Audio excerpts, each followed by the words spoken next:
Welcome to my channel. আমার চ্যানেলে তোমাদের স্বাগত জানাই। তো আজকে আবারও চলে এসেছি ক্লাস 9-এর ভূগোলের একটি গুরুত্বপূর্ণ অধ্যায়, পৃথিবী পৃষ্ঠে কোনো স্থানের অবস্থান নির্ণয়। তোমাদের দ্বিতীয় পর্যায়ক্রমিক মূল্যায়নে ভূগোলের একটি গুরুত্বপূর্ণ অধ্যায় হলো পৃথিবী পৃষ্ঠে কোনো স্থানের অবস্থান নির্ণয়। তো আজকের এই অধ্যায় থেকে তোমাদের যে প্রশ্নগুলো মূলত আসতে পারে সেই প্রশ্নগুলি আমি তোমাদের কাছে আলোচনা করব। মাত্র 15টি প্রশ্ন তোমাদের কাছে আলোচনা করব।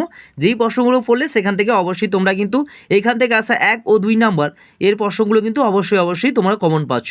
এবার দেখা যাক এই অধ্যায় থেকে আসা সবচেয়ে গুরুত্বপূর্ণ ছোট প্রশ্ন, এমসিকিউ এসএকিউ আকারে যে প্রশ্নগুলো আসতে পারে। প্রথম প্রশ্ন, আপেক্ষিক অবস্থান কাকে বলে? দ্বিতীয় গুরুত্বপূর্ণ প্রশ্ন, কোন স্থানে ভূপৃষ্ঠের অবস্থান সাধারণত কয়ভাবে নির্ণয় করা যায়? তৃতীয় গুরুত্বপূর্ণ প্রশ্ন, অক্ষাংশ কাকে বলে? চলে যাই পরবর্তী প্রশ্ন, অর্থাৎ চতুর্থ প্রশ্ন, অক্ষাংশ পরিমাপের জন্য কোন যন্ত্র ব্যবহার করা হয়?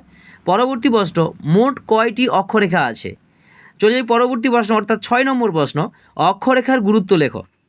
পরবর্তী গুরুত্বপূর্ণ প্রশ্ন, পৃথিবী পৃষ্ঠে মোট কয়টি গুরুত্বপূর্ণ অক্ষরেখা রয়েছে? যথেষ্ট গুরুত্বপূর্ণ প্রশ্ন।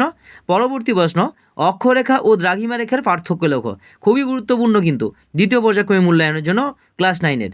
পরবর্তী প্রশ্ন, প্রাকৃতিক ঘড়ি কাকে বলে? প্রাকৃতিক ঘড়ি কাকে বলে? চলে যাই পরবর্তী প্রশ্নে, স্থানীয় সময় ও প্রমাণ সময় কাকে বলে?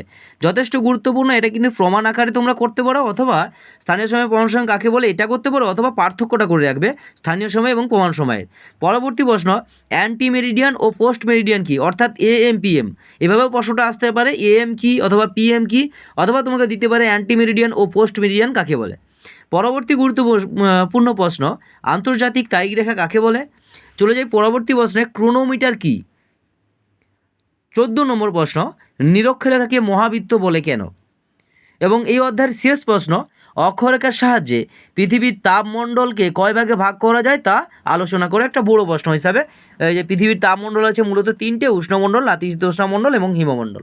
তো এই গেল তোমাদের হচ্ছে ক্লাস 9-এর ভূগোলের তৃতীয় অধ্যায়, অর্থাৎ পৃথিবী পৃষ্ঠে কোনো স্থানের অবস্থান নির্ণয় থেকে সবচেয়ে গুরুত্বপূর্ণ যে প্রশ্নগুলো মূলত তোমাদের দ্বিতীয় পর্যায়ক্রমিক মূল্যায়নে আসতে পারে সেই প্রশ্নগুলো আলোচনা করলাম।